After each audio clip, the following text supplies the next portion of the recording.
Missy. I'm gonna let you do Mage. I'm taking Mage. Yeah. Okay, so they don't really go into Mage, but here's just some of the Mage skills, and there's a lot of them. So we have After Image, which summons shadows of yourself to confuse your enemies, granting you momentary invulnerability that lasts for 4 seconds. So rank 2, you get increased evasion. Rank 3, bonus damage while the buff is active. So Arc or Arch Lightning, launch a bolt of lightning in a forward line, damaging all within its path. Rank 2 adds damage over time to targets hit, and rank 3 chains to nearby enemies that are not hit. Anyone who is outside the line has a chance to get a bolt jump to them, which is cool. Black Hole pulls all enemies to a point picked by the caster after a short delay. Rank 2 snares targets after pull. Rank 3, Black Hole explodes at the end of the pull duration, dealing damage. Blink forward in the direction you are traveling. Rank 2, it increases your distance. And rank 3 increases your distance again and deals AoE damage. So again, Cloth Armor passive increases your armor by wearing the cloth armor. You get bonus mana, looks like, at rank 3. So Elemental passive increases to elemental damage. The more the mage changes their element type, the more damage is done. We talked about that one earlier too. Force Field eats mana based on flight, height, and duration. Mitigates incoming damage by eating mana at a high consumption. Has mixed utility and defensive application. Pretty straightforward. Gift of the Magi grants a portion of the mage's mana to a friendly character. I love that. Ice Prison, we talked about that earlier.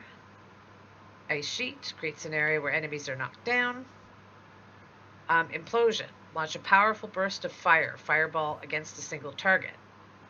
Rank 2 becomes a burn dot and AoE around the target at rank 3. Mage's Detection, reveal secret passages and magically hidden terrain around you. I like this. This is cool. Cast light and reveals magical explosive hazards. Portal, create a portal under the caster and place a second portal in a location picked by the caster. Portal will only work for a certain number of players, may be used. Oh, you can use it offensively. So rank 3 increases range, or rank 2 increases range, and rank 3 using portal reduces threat and clears target. Prismatic Beam channels a beam attack toward a target, does more damage the longer the ability is held down. Rank 2 damages over time after channel. Rank 3 damages enemies between caster and target in a cone. Then we have Quake. This is your big boy one.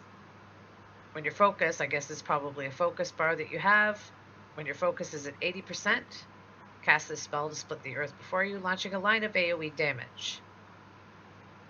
But we talked about that earlier too. Safe Space. Targeted party member, can be self, is removed from combat for a duration. They are sent to some extra dimensional location. Rank 2, banished target gets extra mana while banished. Rank 3, you just get a reduced cooldown. Spellbook combo, target an enemy and use magic missiles from your spellbook to strike with multiple blows, dealing damage and powering up your focus with this weapon attack. So that's how you get your focus up to 80%. Yep.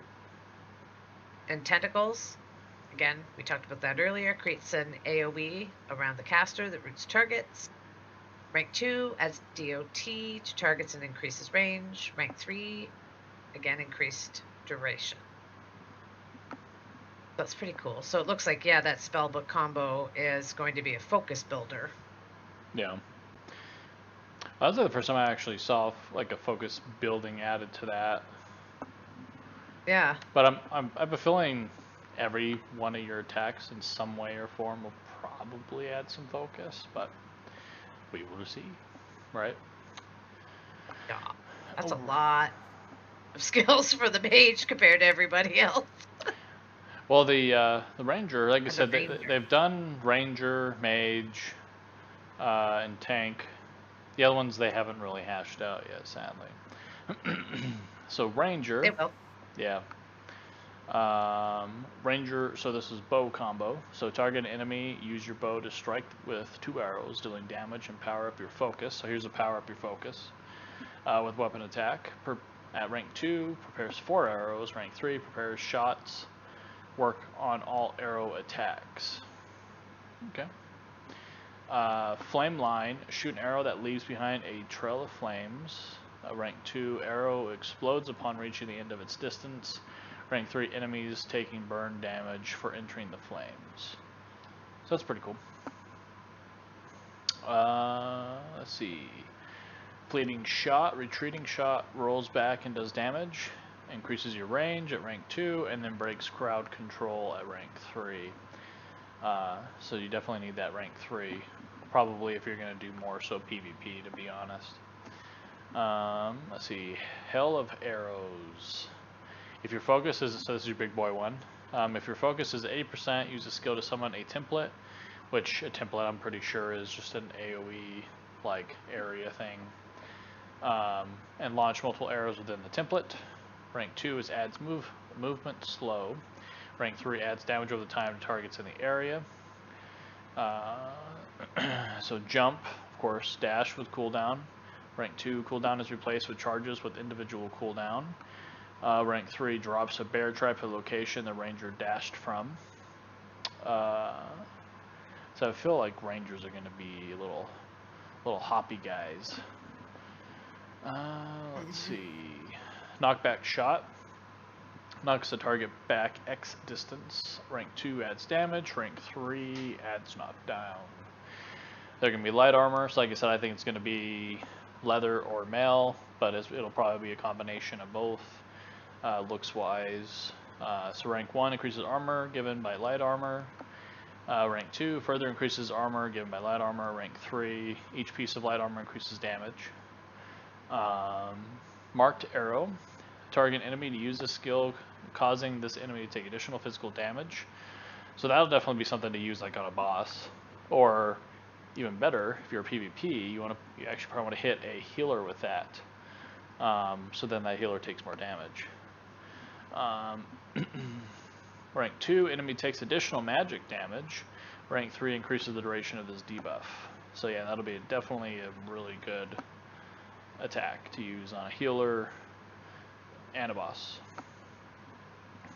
Power shot. Use the skill to charge up a shot that fires forward in a line, damaging all enemies it touches. Rank 2, chance to cause bleed damage over time. Rank 3, splits into a fan of arrows in a cone. Radius increases based on hold duration.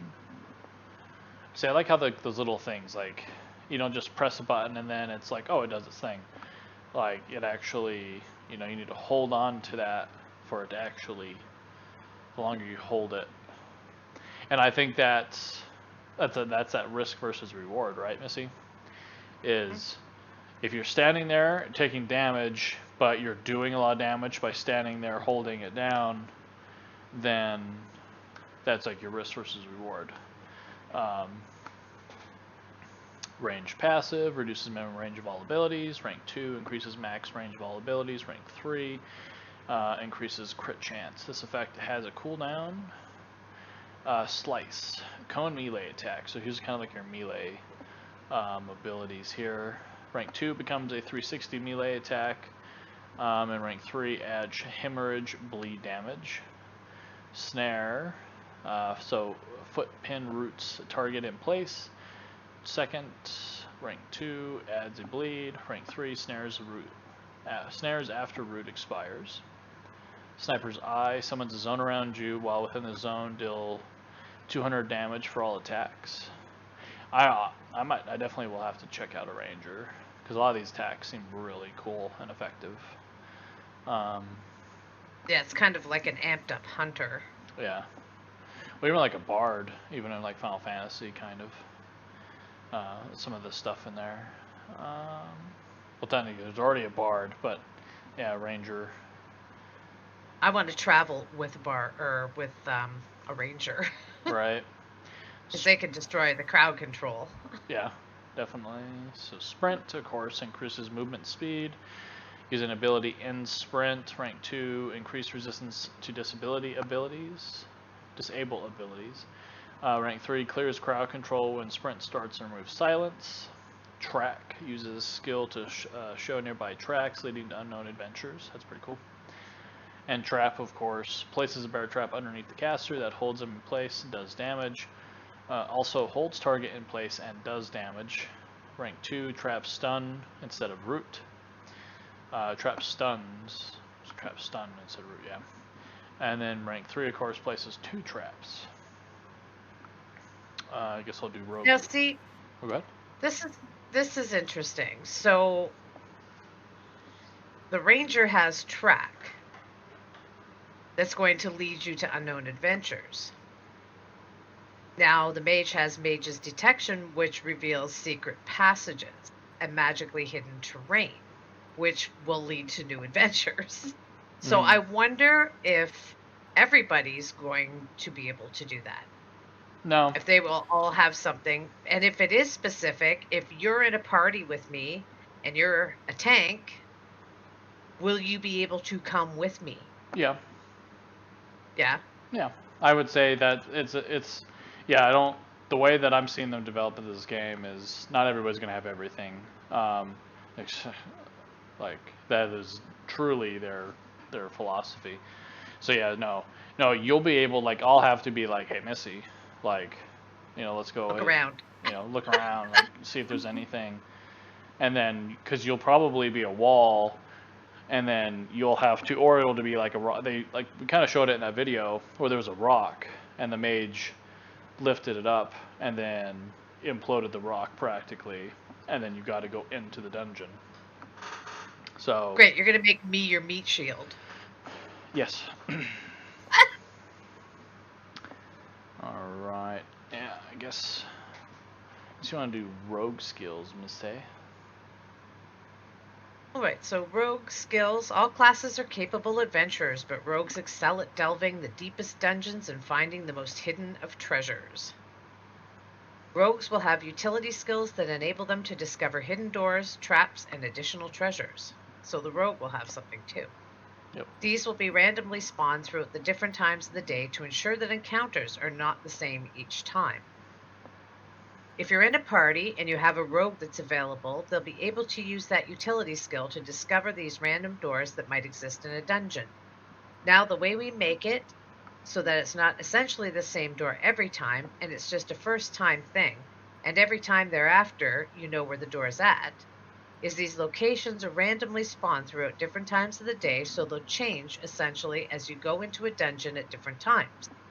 So it'll be important and relevant for parties to make sure that they have a diversity of archetypes available to them.